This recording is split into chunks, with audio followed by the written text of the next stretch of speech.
Hi, my name's Margot Quan. This is my first show at 911. What made you do a show here at 911? I got an invitation and I was happy to take it. Well, I do a bunch of different things, but I work primarily with photography and video, and then some different materials in between to talk about images. So sometimes I'll use, silver that I've tarnished or plexiglass that I've scratched, but it's always about photographic images. I guess in the current time, having a show is, great for the artist and a celebration of new work, but it's also a celebration of the resiliency of the arts community here and 911 and all the people who have helped it survive through these tough times. So that's really exciting to see. And with that as an introduction, ladies and gentlemen, I present Margot Quan Knight.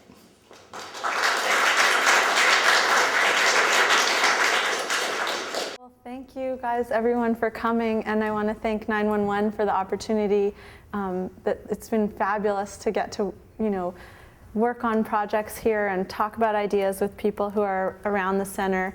And I really appreciate all the hard work of everyone here, all the interns and Stephen and John and the board while I've been here and helping get the show together. I also want to thank Jim from James Harris Gallery, who also helped the show be possible. And I also want to thank all of the people who are here, whether family members or people at the center who are willing to take power naps so I could photograph them for the piece that's in the gallery down the hall. So thanks. Okay, so I'm going to talk just like 20 minutes about some of my past work to maybe put this work into perspective. And I guess the thing I've been thinking about over the last couple of years has been actually photographs and photographic images. And so think about I've been thinking about a photograph as kind of like this set, like a bunch of layers, and seeing if I could peel them apart. Like there's the surface that the image shows up on, there's the content, like what the image is of, and then there's light that makes all of that possible. And so I was thinking about trying to pull those apart. And so these different works that I'll show you, it's like, an accordion, it can either be like closed up or it can be pulled out, but it's only by like the pulling and the pushing, the actual movement between those pieces that it starts to like make noise. So then I'll show you some of these pieces. Okay, let's see. Where the layers are like pulling and pushing apart or squeezing back together. Okay, so these are photographs. They were a series called Intervals, and in this one, I haven't like started pulling the layers apart, but it was more like a time sandwich of like two moments sandwiched together, using Photoshop and that kind of thing, and strobe photography to kind of freeze these moments in time.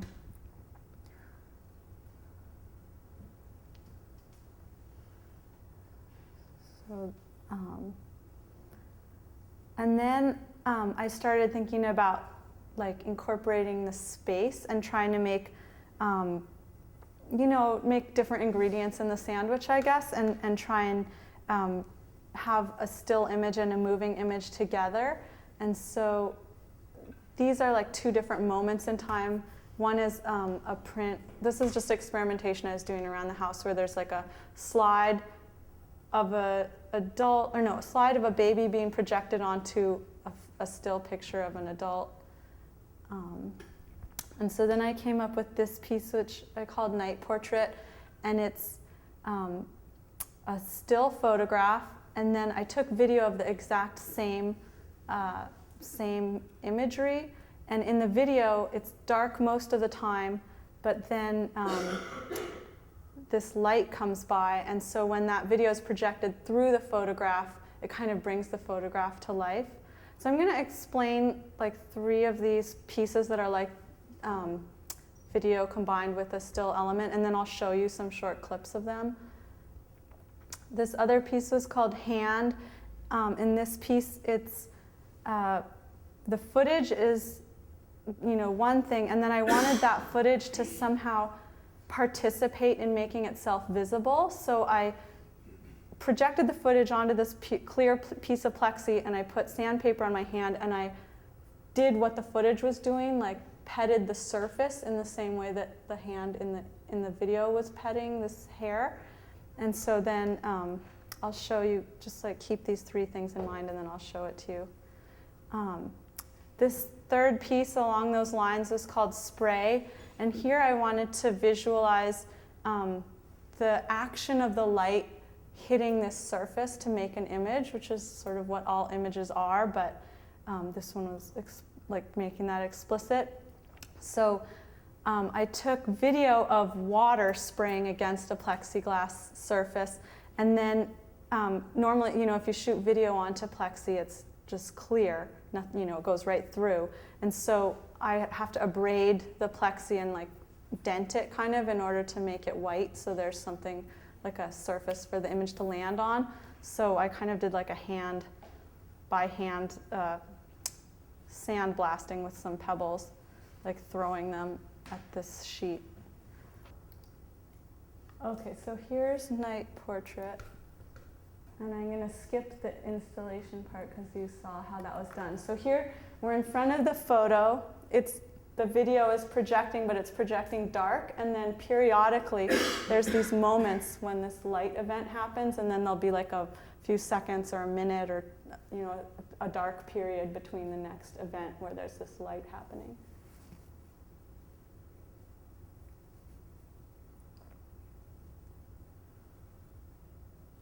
Okay, so it does that over and over. Let's see. Okay, another of the pieces, this one is the hand.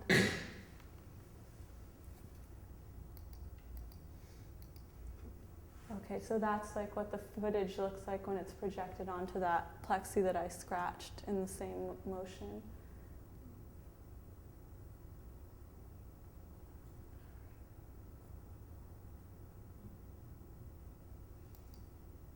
And then here's the spray. Okay, so that's it. And this one actually has sound. It has like this really loud sound of the water spraying. But I don't have that. And actually, it also kind of goes through the plexi, so it goes onto the back wall a little bit.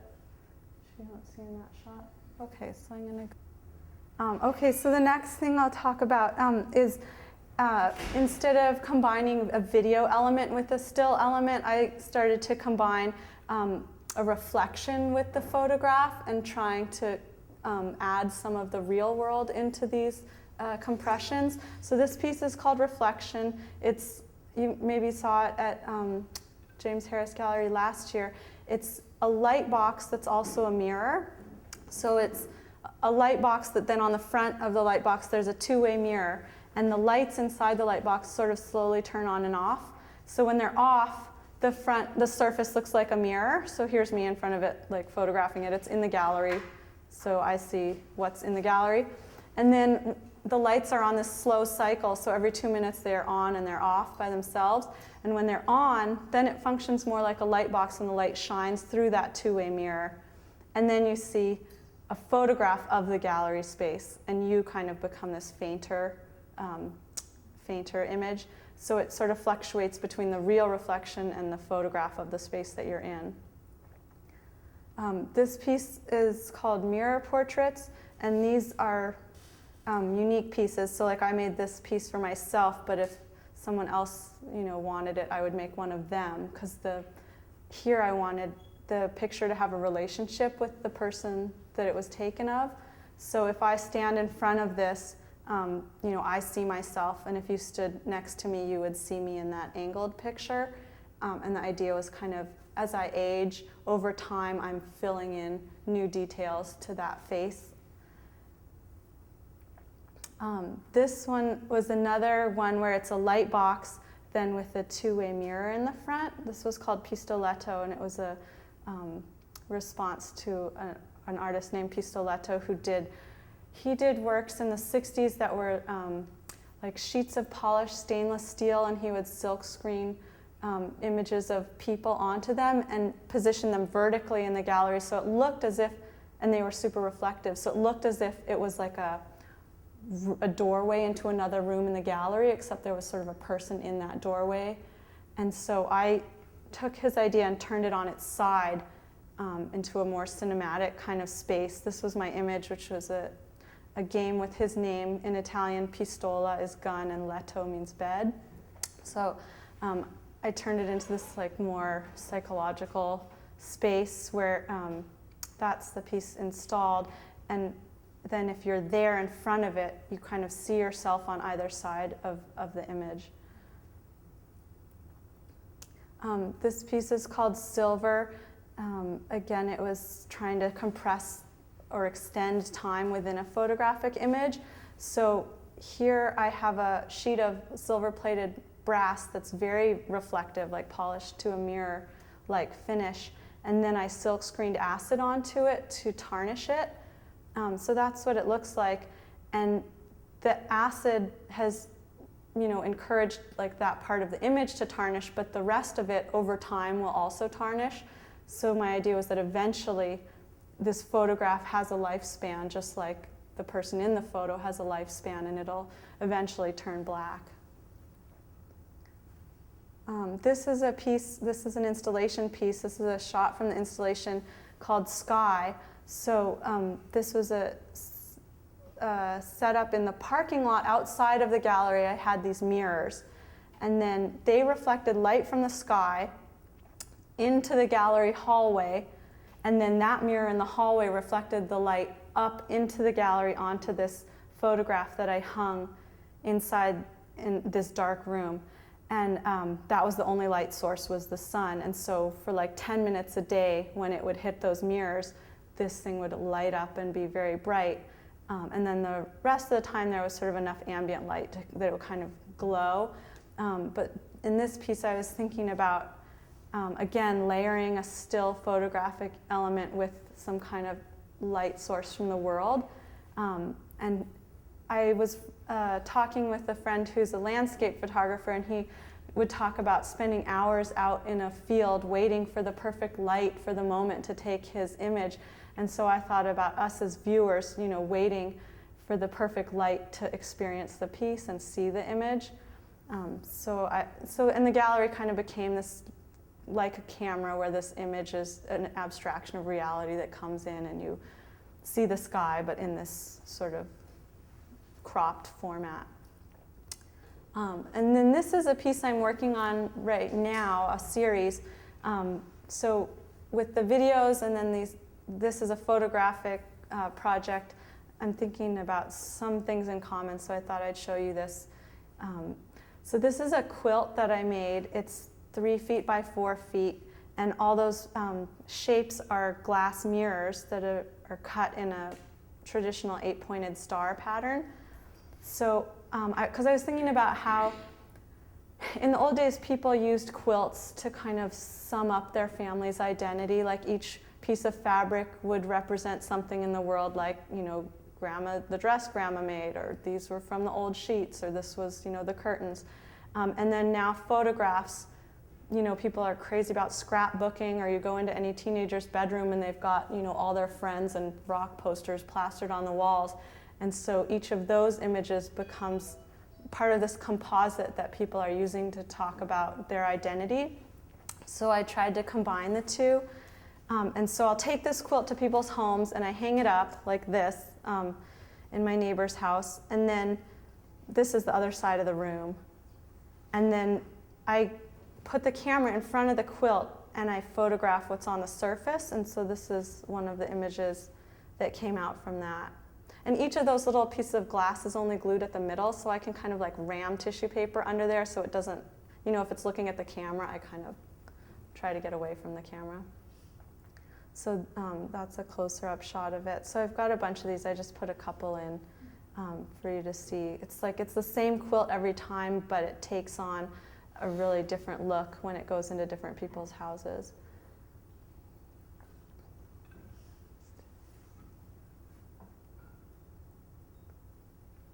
And then this last project I'll show you is also a photographic project. And here I was thinking about, again, compressing time onto this flat surface. But in this sense, my parents' house is my studio space. They are very generous. And so I am always walking by all the same photographs in their house, since I've been there since I was 2 years old. And I started noticing that sometimes you actually don't see the photographs, that you kind of see something else reflected on their surface. And so I started thinking about the photograph less as a memento from the past and more of a companion to what's happening now and to the space, like having a real relationship with the space that the photograph's in. So I've been taking these photographs of the framed photographs in their house, but always like from an angle where you end up, maybe you see part of the original photo, but mostly you see also at the same time this reflection of the room that we're in.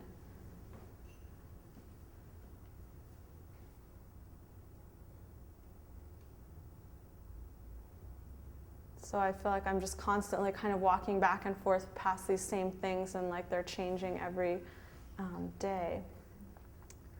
So yeah, that's it. Thanks for coming. Does anybody have questions or?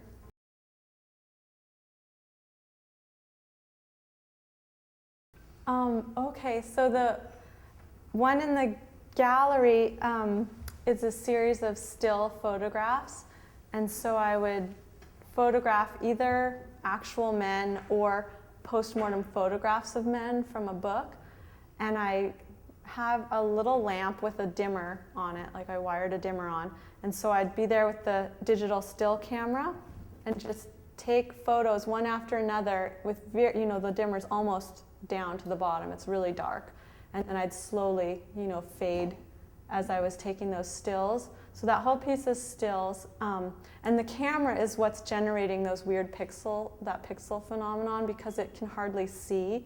And so I was thinking about, it has a limit of what it can see, and it starts to make up information. And then we also have a limit, of what we can see. And so, yeah, I mean, I guess there's times in life when you just can't see something no matter how hard you look. And so that's, I guess, what I was thinking about when I started working on that one. And then the stuff in the hallway is really, really new, and so I'm not as sure how to talk about it, but I was just, in art school, there's always that one kid who does a video of themselves in front of a pane of glass, and they hit it with an axe or something. Every year at school, we'd have someone do something like that, and it's there's this desire that we have to break through this image surface and get to something more real and visceral. And I just felt you know what? These are the rules of the game, and what can we do inside of those? And yeah, I guess one weird thing that I'll tell you about that you would never, I don't mean for you to get from the work, but I was okay, images are this weird abstraction of reality, right? And right now we're in this economic meltdown. And so I was watching a DVD of this finance guy who explains how the economy is made and all this kind of stuff. And I don't know, thinking about abstraction in money. And so some of the pieces, the way I thought about abstraction in images was I tried to think about abstraction in money and okay, what's hyperinflation? That's that stack of mirrors where it's you keep printing, generating these images without a reciprocal increase in the, the person. I'm just generating all these images, printing extra money, or self-liquidating debt, this. Anyway, they're a little bit weird, and you don't necessarily need to know that to see them, but that was sort of one strange thing that I was thinking of when I was trying to think about abstraction of between an image and the thing it represents.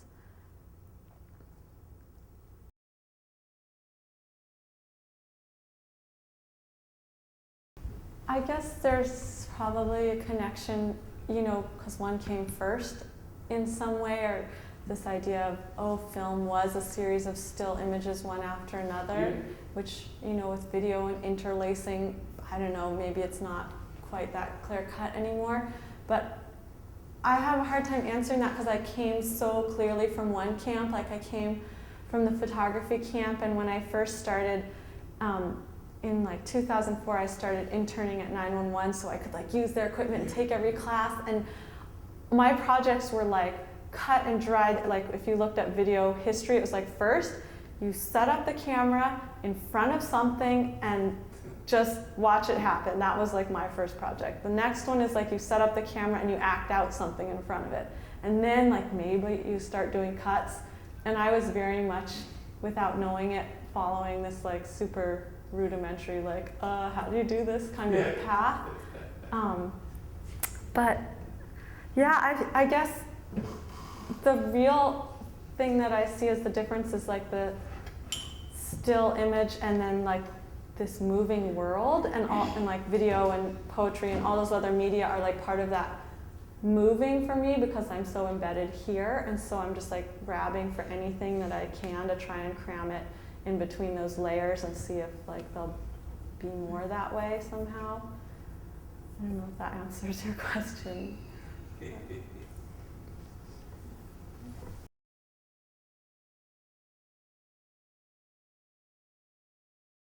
I guess, I don't know the definition, someone's probably got a better one than I do, but I guess I think of the video art as it's for the camera I guess performance art's for the camera in a different kind of way. I don't know the answer. I haven't really moved into performance art, but that is something really interesting.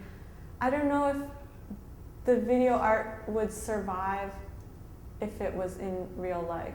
You know, if, like last night I went to this interesting performance at On the Boards and by Wynne Greenwood, and you could probably watch that on video and kind of get what was going on, but I think if you took a piece that was meant to be video art and you performed it in front of people, it wouldn't have the resonance, because half of the point of that piece is that it's shown on a glass surface where, you know, this thing happens between what's going on in the image and like how it's being viewed on that surface. So I guess that would be the sort of test, the acid test, like does it hold up in the other world or not?